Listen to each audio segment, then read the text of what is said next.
આ લોકોએ એવી બાહેધરી આપી કે અમે બીજું બિયારણ આપીશું, જે બદલીને બીજું બિયારણ આપીશું. તો આ બીજું બિયારણ આપવાનો મતલબ શું? બીજું બિયારણ આપવાનો મતલબ એ થયો કે જે પહેલાનું જે બિયારણ હતું એ નકલી હતું, અને જો ફરી આ બિયારણ આપે છે એ બિયારણ ફરી આ ખેડૂત વાવણી કરવા જશે અને નહીં ઉગે તો એનું શું ગેરંટી? જે ખેડૂત હમણાં કમોસમી વરસાદના લીધે ઘણી તકલીફો વેઠી છે, સરકારે તો રાહત પેકેજ જાહેર કરી દીધું છે, પરંતુ ફરીને ફરી આવી રીતે ખેડૂત નુકસાની ભોગવશે તો ખેડૂત ક્યાંથી ઉપર આવશે? રવિ પાકની અંદર જે બિયારો આપવામાં આવેલો આપણે અહીંયા ટ્રાયબલ ઓફિસમાંથી, એ બિયારણ ટામેટાનું બિયારું, રીંગણ, ડીએપી ખાતર અને 2 મકાઈના અને નેનો યુરિયા બધું જોડે આપવાનું 500 રૂપિયા લીધેલા.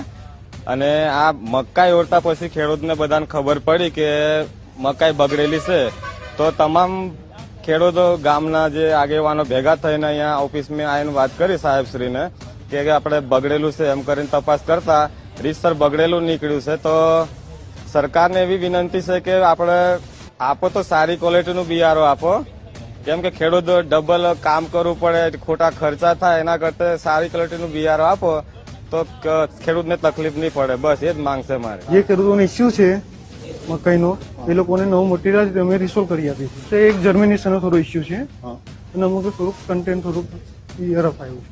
ઇસ્યુ વધારે જર્મિનેશનનો છે.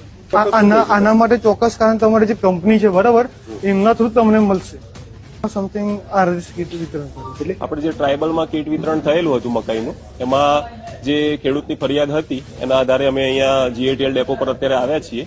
તો ખેડૂતોએ જે બિયારણ અમને પાછું આપેલું છે અહીંયા જીએટીએલ ડેપોમાં, કે જે એમને ત્યાં ખેડૂતની ફરિયાદ છે કે જેમાં ઉગાવો નથી બરાબર, એમાંથી અમે ટેસ્ટિંગ માટે એઝ એ એગ્રીકલ્ચર ઓફિસર તરીકે હું સેમ્પલ લઉં છું, અને એનું જે પણ રિઝલ્ટ આવશે એ પ્રમાણે એના પર જે તે કાર્યવાહી કરવાની હશે એ થશે બરાબર. એના માટે અમે અહીંયા આવ્યા છીએ. બાકી જે અત્યારે બીજું બિયારણ આવેલું છે એ બધું પણ અમે તાત્કાલિક અસરથી અત્યારે વિતરણ માટે અટકાવવામાં આવે છે.